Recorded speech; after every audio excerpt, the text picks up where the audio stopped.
Hey guys, Dr. Connor here with Brain and Body Chiropractic Clinic. Just going to talk to you a little bit today about the short foot exercises and why these are going to be so important to help restore normal function to your foot. So before we go into the exercises, just a little bit of background of what the goal is going to be here is to get the foot to start moving properly again. Now we have a lot of little tiny muscles in our foot which are all designed to move in different ways to help support that arch kind of collapsing down. So it's really important because that arch's ability to collapse down as we're walking is what helps our foot absorb forces and transfer them to the rest of the body. Now, unfortunately, the way that those muscles get activated is by stimulation of the foot, especially when we start walking around as kids. Now, if you think back to whether you've had kids or whether when we were a kid ourselves, the first thing parents typically do when their kid starts walking around is they grab a cute pair of socks and shoes to put right on the kid's foot, which is awesome because the kid looks super cute, but unfortunately, it means that that foot's no longer going to be functioning properly because it's not going to be receiving the same stimulus from the ground. That foot or that shoe is also going to squeeze and constrict and bind the foot up, which is going to prevent it from moving properly. So what these three exercises are going to do is help to get that foot moving again and help to get those muscles to be reactivated and re-engaged. So like I said, there's three exercises. We're going to jump right into them and talk about them. The first exercise, if we look down here at my foot, all we're going to try to do with this exercise is just lift the arch of the foot. So as you can see, my foot can collapse down. I want to just try to lift the arch right here, lift that arch without moving my toes. So a lot of you are going to think that this is pretty hard at first. You're going to try to do this, or you're not really going to be able to lift that arch without moving your toes. So it's going to be super important that we engage this muscle properly. This is going to be a big one, especially in our people that have plantar fascia issues, heel spur, pain on the bottom of their foot, because this muscle right here called your quadratus plantar, it's right underneath at the bottom of the foot there. That muscle, when it contracts, lifts our arch up like this, and it also slows the flattening of the arch like that when our foot bears weight.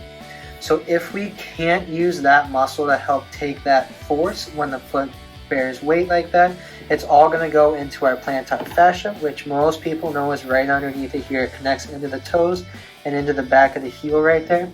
And if we're putting a lot of that stress on the plantar fascia, over time that's going to create a lot of irritation and inflammation, and then we end up with plantar fasciitis. So what we can do to help prevent that, help take some of the stress off of that plantar fascia, is get that muscle to start activating appropriately again.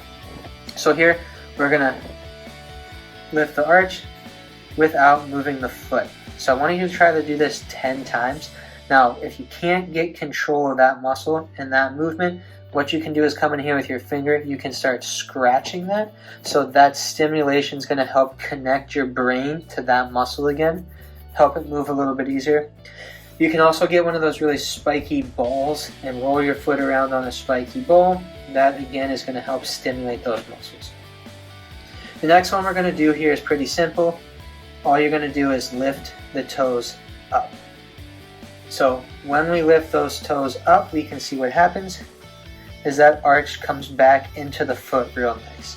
Now this is going to be an issue for people who walk in sandals all day long. So sorry to burst your bubble for my people who like walking around in sandals, but those sandals have to come off unless they have a heel strap behind them. The reason for that is because when you walk with a sandal, what you have to do before you can step is bring that toe down to make sure that that sandal is going to stay attached to the bottom of your foot. Now, when we walk, what should happen is we should land on our heel with that toe flexed, gives us a nice arch so that when we land, that toe comes down, that foot can flatten to absorb weight, and then we can toe off. If we're doing this, holding that sandal down, we now don't have a good arch here that can absorb those weights appropriately. So we're going to put a lot of stress on the foot by doing it. So this, super important. Getting those sandals with heel straps or closed-toed shoes, also going to be very important. Now the last one here, and I don't have a towel to demonstrate this, but if you imagine having a towel under your foot, all you're going to do is just scrunch that towel up. So this one should be easy. The other thing you can do is grab a marble or something. You can put the marble on the ground, try to pick it up, bring it to your hand, drop it, pick it up and drop it. What you may notice with this is that as you start doing some of these exercises, here, your foot may start to cramp up, and that's okay. It just means that you're engaging a muscle that's not used to really being activated or engaged. So I want you to try to push through these, keep doing them, stay consistent with it. If it's something where you feel like you really can't move your foot like that, give me a call. We'll talk about it in the office the next time you're in. And this is something that we'll work through and get that foot moving again. Alright, so I hope you guys enjoy. Give these a try, see how they work, and we'll see you guys next time. Bye.